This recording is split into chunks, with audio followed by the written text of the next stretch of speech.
All right, welcome back to In the Huddle with. I'm your host, David Egono. I'm joined directly to my right, Willie Edwards. Right after him, JT Thomas. Wow. Where do we start? Before we talk about Kansas State, before we talk about that nonsense, let's talk about Player of the Week. I'm going to go ahead and set the tone, maybe, possibly. There's no soup for anybody. There's no Player of the Week. Right. Everybody's saying Skylar Howard. You know what? No, this was not a good showing by the team, by the coaches. It was not a good showing.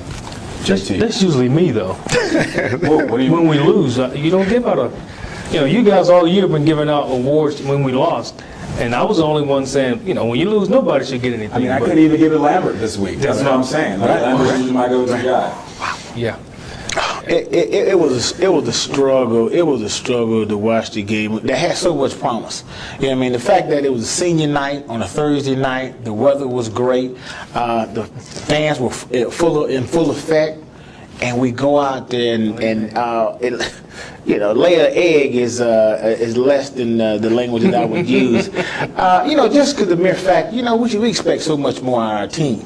And then when we see them play not as well as we know they can, it's just hard to stomach, It really is. Going into this game, we knew who Kansas State was.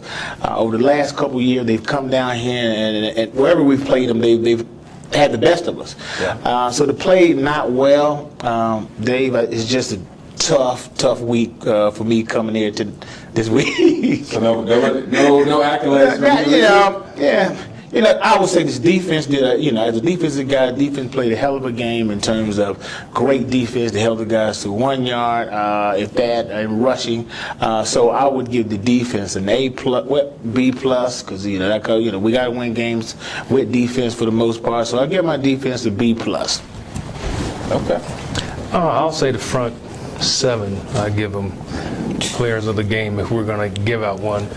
Anytime you can, on defense, anytime you can limit a team to 1 yard rushing, that's phenomenal in college football. Going into the third quarter, they had -3 yards. Yeah.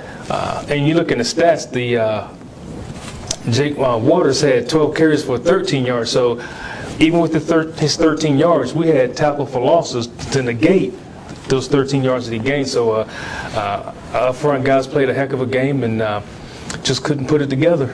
Yeah, the front seven, it's almost kind of sad because they played well against one of the nation's top rushing attacks, and it sort of doesn't matter because of everything else that happened. Let's just jump straight up into the game. Two words I can think of. Well, first of all, Kansas State won 26-20. To me, it's just thumbs down. Thumbs down. Let's start with the offense, maybe? Well, the thing that sticks out right away is the fumble on the 2 yard line. At that time, point in the game, it was 7-0. We had the momentum, drove right down the field, get to the 2 yard line and don't score. That kind of took the winds out of the sail, and it seemed like we never recovered after that. I think, and I feel if we scored at that time, then it's a different ball game, it's a different mentality, a different attitude of the players. But when that happened, now you start looking around, okay, what's going to happen next? Yep. What's going to happen next? And I don't think we recovered from that. And again, like I said, if we score, I think it's a different outcome. Well, throughout the season, I would say we were 80% scoring in the first drive. Yes, right? That's been typically the stat. However, think about who we've been using for these 80%. And the difference being, we're on the 1 yard line, and we change it up. Listen, it was a tough outing for me. I would, that fumble played a huge role in us falling apart early in the game. Well, let me ask you a question, JT. You talked about getting on the goal line, and you said they changed it up. What did they change up? I would rather see the person who typically runs the ball in on those short. I know I'm the Grinch. You know what? I'm trying to get it out. I'm being you right now. It's okay. It's okay. I'll be the So bad guy. you're saying it should have been Smallwood, it should have been Dreamer. Either Dreamer's Shell. Those are the bigger backs. Well, that brings up a question that I thought of the first half when I saw number 2 out there. I was like, oh, Dreamer's getting the first half carries. What's going on? But it seems like the running game, which almost had a systematic formula where it was, okay, you know you're going to get during the second half, and it's going to be Shell, Smallwood, maybe some Garrison, maybe some Bowie, first half. But it's like, that has disappeared in the past 2.5 games. That has disappeared. I'm not saying those guys aren't running hard. I'm just saying the chemistry that they had is gone. I don't know if that's play call. I don't know if that's confidence. Right. Maybe a lot of it is confidence. Well, even the fumble wasn't something of a matter of size. Right. He got the ball in the right spot. I'm not sure if, he just dropped it or he wasn't.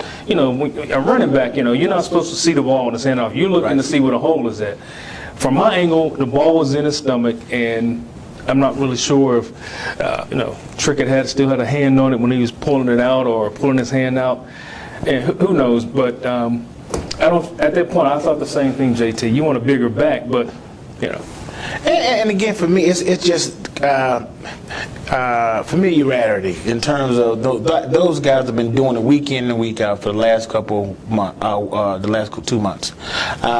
Shell's been going down in that first series, scoring some sort of way in that capacity, and again, it's no knock on Smallwood. It's just the fact that I just think when I get in that red zone, that 1 and 2 yard, I want to see a bigger guy punching in there. I think we got the front line to push people around. We got to find a way to get the guys who used to scoring touchdowns in that part of the field in the end zone.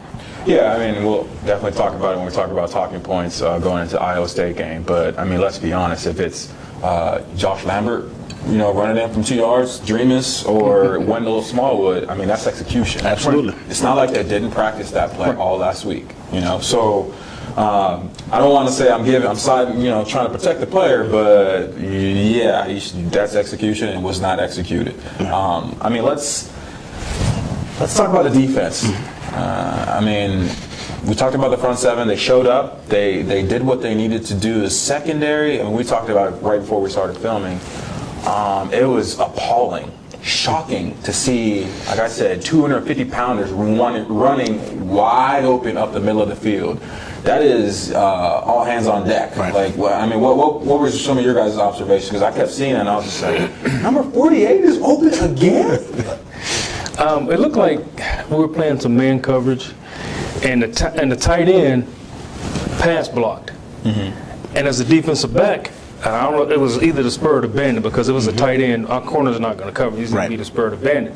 So when he pass blocked, our bandit and the spur ran towards the line of scrimmage on the pass block, and then that guy just took off down the middle of the field, and it happened twice. If you get us once, okay, you know what? I saw that play. I'm going to put that in my mental Rolodex. So the next time I see him pass it, okay, I'm going to make sure that, this guy's not going to do the same thing he did to him last time. Apparently someone didn't learn their lesson, and it happened twice, and it hurt us both times. And, as defensive players, we kind of know this. When we go man like that, somebody's always responsible, no matter if that person's blocking or what have you. From what I remember, you typically locked on. Yeah, pretty basic. Yeah. You're locked on to that guy, unless they send you on the blitz, right? Unless you're locked on that guy, you're taught to stay with that guy. That's why we talked about a couple weeks ago us being susceptible to the run when we go man, because those corners turn their back and we lock those outside backers on either back at the backfield or the tight end. And if you're not locked on and somebody's going vertical, we tend to get beat. So we were concerned about that. But we just saw people running around kind of waving their hands up this week, and it just hurt us and hurt us bad. And I'm sure that I wouldn't say it took the confidence out of our defense. It gave us some pause and reservations about getting to the football. Yeah, I mean, let's be honest. Aaron Lockett, I mean, you can't really, nobody stopped him. You're not really going to stop him this year or this season. He's done that to the Mountaineers pretty much every single game he's played against them. He's a monster of 5'7", 185, or I'm giving him too much weight, maybe 165 pound. He's just a beast. But at the same time, if you just keep what he did and you eliminate all the other guys who honestly were just complimentary, they're in the game. Right. And one of the things reading what people are writing, talking about online, everybody's talking about how, there's some bad calls against the secondary and this, that, and the other. And I'm just like, still could have won the game if you execute and what you practice during the week. Any thoughts before we jump into the special teams? Absolutely. I wish my man Scott was here, because Scott would have the statistics on it. But this one statistic stood out to me. We dominated them in every statistical category, with the exception of time of possession. And guess how many minutes they had in regard to time of possession? 3 minutes and 6 seconds. More than we had in that game, and that played a huge difference in the ball game. 3 minutes and 6 seconds played a significant difference in us walking away with the ball game. I'll give you another statistics. 4 turnovers. They had 2. The last 3 or 4 games we played, we've had 5, we've had 3, we've had 4, and you cannot turn the ball over against good football teams, because they'll make you pay for it. And I said it last week that, this team reminds me of a Penn State team. They're good. They're not gonna make mistakes, but when you make a mistake, they make you pay for it. And when we make mistakes, we paid for it. Yeah. Speaking of mistakes, Mountaineer special teams. That's not probably the best way to open up the segment, but they've been making mistakes on that unit all season long. Yeah. I don't know where you guys want to start, but Which segment? Well, there's some good projects special teams. Let's do coverage. Let's just get that one out. Get that one out of the way. Coverage was better, with the exception of the punt. Better kickoff coverage.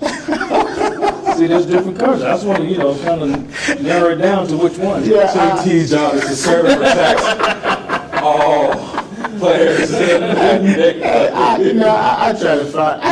do this and try to find some positive. I hate to sit up here and be strictly negative, because we got a good team, and I have so much hope and promise for them. So I'm trying to find some bright spots. But whenever you have to preface the phrase with the exception of, you probably start going down the wrong path. But special teams was not at their best this game, and the people we depend on and people we typically go to probably had one of the worst games that they could possibly have so far. Our kickoff team, I think we kicked the ball out of bounds at a time we didn't really need it to be kicked out of bounds. So Josh Lambert missed a chip shot. I'm sitting there, I'm right across from where he's kicking this way. I'm lined up with him, and it seemed like he didn't kick all the way through. He just kind of punched it a little bit and missed it by a yard, which is not typical of him, because when he kicks it, even if it's a 30-yard one, he's going to kick it like it's a 60-yard one. So I don't know what's happened over the last couple of weeks with our kickers. It was kind of shocking to see that happen, because we relied on this guy. He's won us games big time. I don't know if weather played a factor in it. He's got won the Maryland game for us.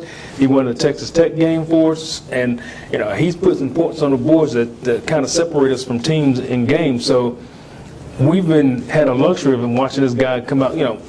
Most people, when they see Josh walk on the field, he's going to make this, and they turn their head and do something different. And that part of the kicking game let us down as far as extra points, and then our field goals, and also that one kick out of bounds that just put us behind the 8 ball. Then if we're honest, and I'm always going to be honest, but if we're honest, there's just a lot of mistakes. Just an inconsistency that's been there all season. One positive note was they blocked a field goal or extra. Was it a field goal or extra point? Extra point. What is which. We hadn't done all year, I don't think. Thank you. You know what I'm saying? Like showing up on special teams. One of the things that JT has said all season long is special teams are for special people. Yep. So when you keep having regular mindsets on there, you kind of get yourself in a situation where you can sort of get that snowball effect of not finishing through kicks. Speaking of kicks, speaking of punts, let's talk about this punt return. This muck punt return that seems to happen I'm going to call it every 5 punts. Every 5 punts, that might be even on the high side, there is a muff or there is some issue with not fielding the ball correctly. We saw Holgerson the cameras are showing Holgerson saying, you got to get away, this, that, and the other. What were your guys' thoughts? Let's start with Willie, because Willie's the resident former punt return man. I've only done it in practice, and I did it with my eyes closed every time. I'm just saying. So, what do you say? You have to make a decision. You can't be in between when you're catching punts. Either you're going to catch it, or if you're going to get out of the way, run towards the sideline and make sure everyone else does the same thing. So is that a communication thing? It's communication. Because I saw, I mean, I'm not trying to be mean, but it's almost like he was moonwalking, like, you know, saying, you know, poison, poison, Peter, Peter, and Right. the ball caught him. Right. Well, get away from it. Yeah. I mean, that's our coach. You know, we're a coach. If you're not going to catch it, Get away from you it. tell everybody else where the ball is at, and you make a beeline for the sideline. And, you know, you see it happen. It happens all the time, and I don't understand it. That if you're not going to field it, just get away from it. And guys are still standing there watching like that thing has them hypnotized, that they can't get it. They're being drawn in by, you know, by some type of force. And it's like, there's the ball, and get away from it. You can't be in between. Either you're going to field it and run, or you're going to fair catch it, or if you're not going to field it, get off the field. I mean, you know, it's so simple. And it's just, I simplify it. it almost seems like it's not the characteristic of a return guy, all right, to question how they're going to deal with that situation. And when we get somebody worrying or question have that uncertainty about them, it seems like it always goes bad.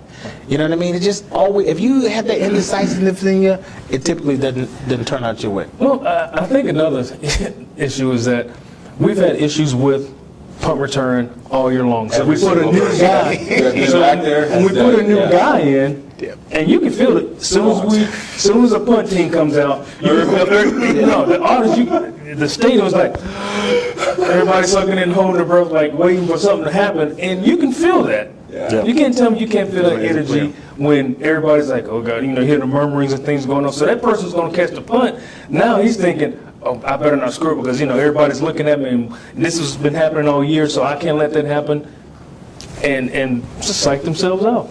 Yeah, I mean, I never return punts, so I mean, It's tough. Just throw everything I'm saying out of the window.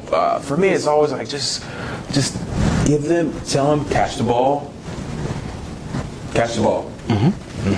Catch the ball. I don't care if you fair catch it every time. Just catch it. We'll deal with it.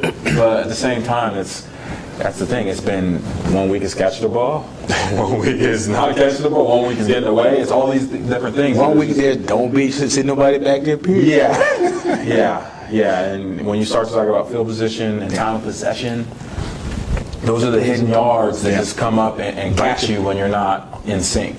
So before we talk about Iowa State, before we talk about, you know, the opportunity the Mountaineers have going into Iowa State this weekend away, I mean, let's do a quick breakdown just of position groups, offense, defense.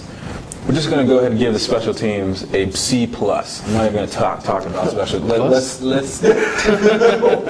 Let's just stay away from special teams because that one's fairly obvious. Offense, quarterback, receivers. I mean, what are your thoughts? Start off, JT. Offense, I'll give you C+ for showing up, for being in the game. All right? Are we doing just this game, or we're going like? Let's do. I mean, because this game we're doing the whole season. Okay. This is the second to last game before the bowl game. You know, obviously there was some record-breaking. We were on a record-breaking pace starting off with our offense. Very, very promising. Guys, you can tell that there was a feeling of we can do this at the beginning of the season. Very, very momentous, and you could see the confidence in the guys really, really, really gearing up. And when we lost those, you know, that TCU game, you know, that seemed like that's when the house of cards start shattering for us. So overall, offensively started off very strong. I would give them an overall grade of B+, because you had a quarterback who came in as a transfer, grabbed the offensive guys, that offensive unit together, and start putting up some big numbers. So I was very, very, very happy to see us start off very well. So I'll give them an overall grade of a B+.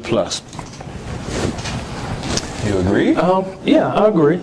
Like I said, we start out first, you know, 8 games and we were lights out. I mean, we were just, you know, everybody was comfortable with, all right, you know, Clint Trickett's going to throw for over 300 yards. Kevin White's going to have 2 or 3 touchdowns, you know, 11, 12 catches, 150 yards, no problem. But, you know, we got to a point in the season where I think our offensive line started having some breakdowns. Our quarterback, excuse me, you know, wasn't settled in the pocket. started getting happy feet. And then it just, like JT said, House of Cards just kind of just fell down. I give him a B minus. I just think, man, I want to go to school with you. Anyway, go ahead. at least I said minus. He said plus. And even the Kansas State game, we had 27 first downs. Kansas State had 18. It boggles the mind.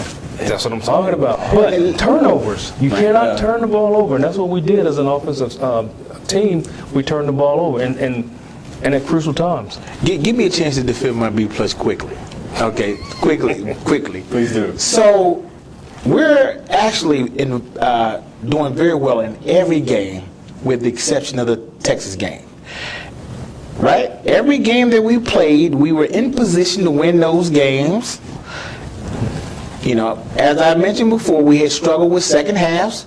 Once we put the second halves together, started being a second half team, that offense played so much better. So that's why, with the exception of the Texas game, I thought we were in command or had the opportunity to pull the rest of those games out. So that's why I gave them the B plus.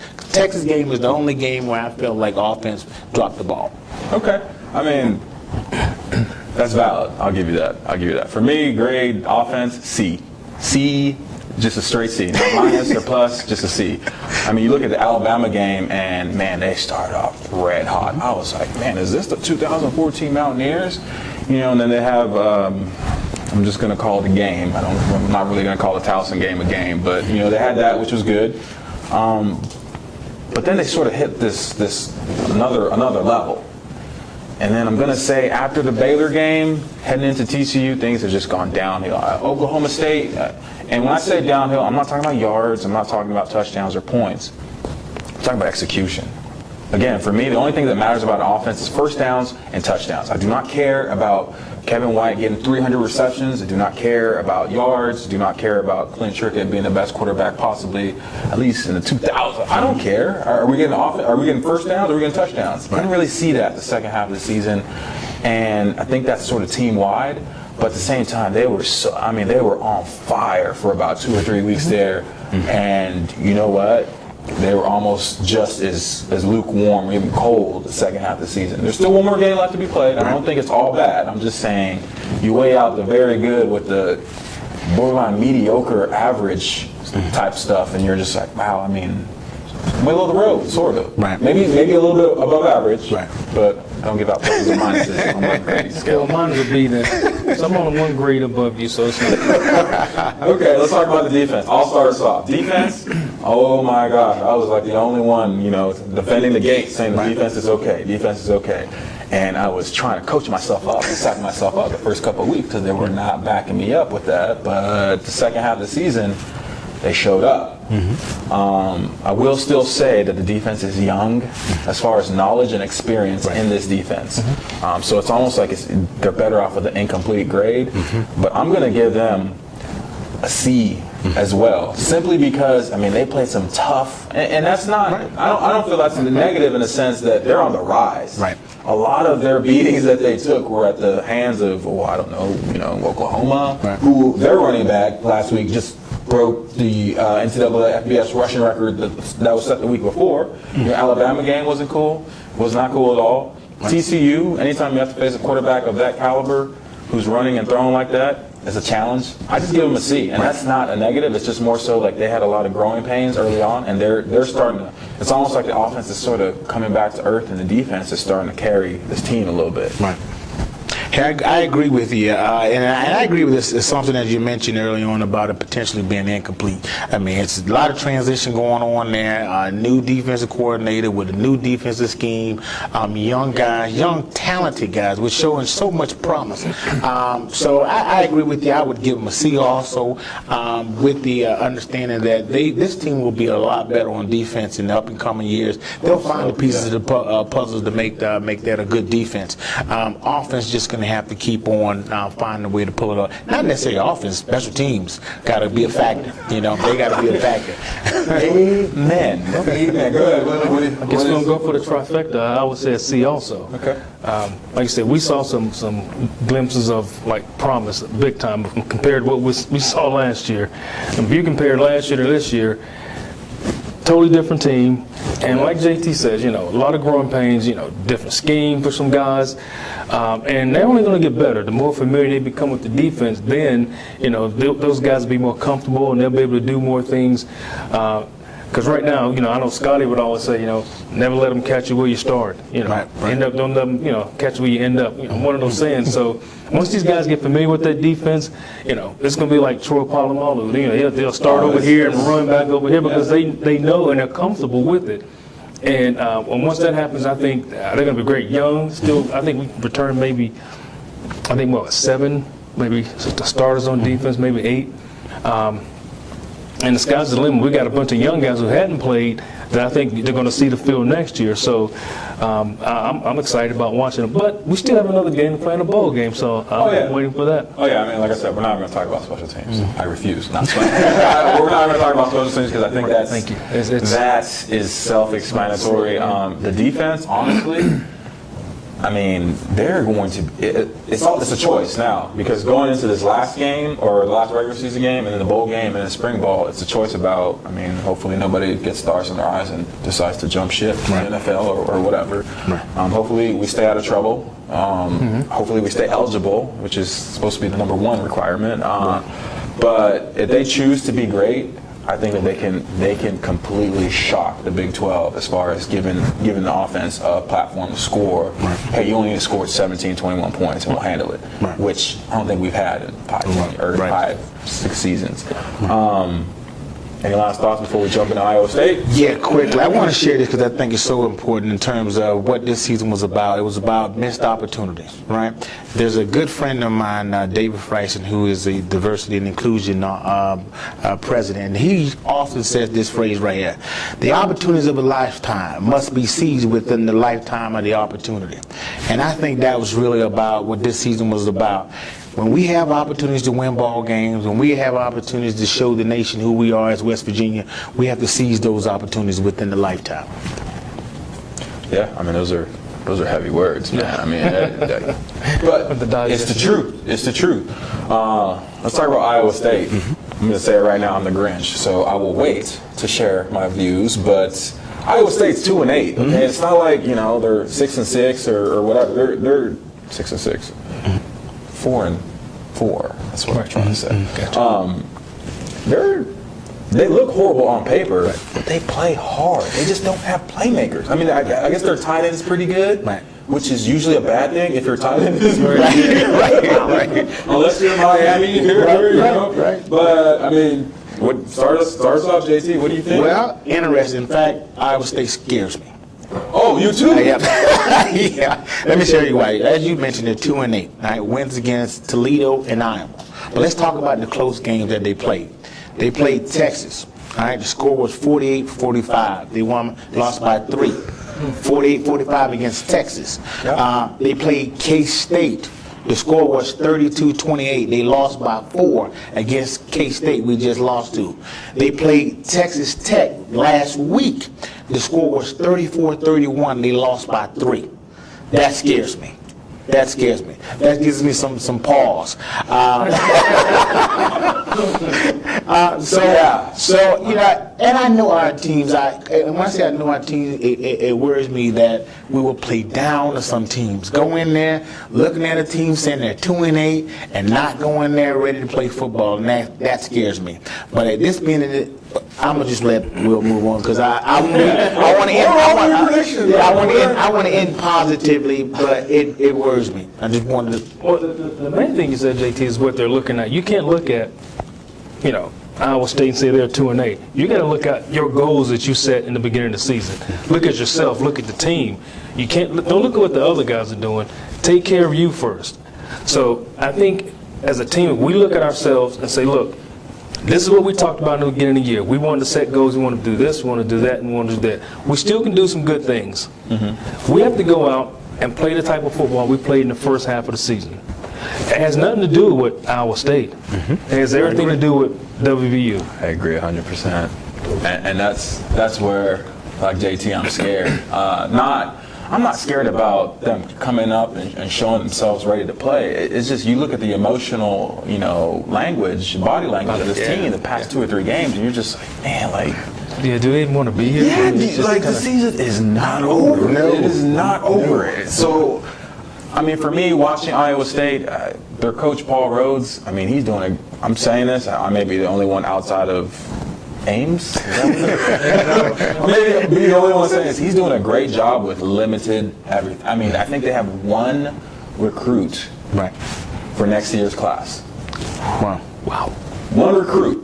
Okay, so I think they just have one of the other recruits decommit and choose West Virginia. So there's not like a talent a pipeline there. Right. But they are playing and they're battling and they can do it. Their offense, to me, knows how to exploit defensive mistakes. Again, they don't have the playmakers, so they get caught up. But how are they scoring 45 points? Right.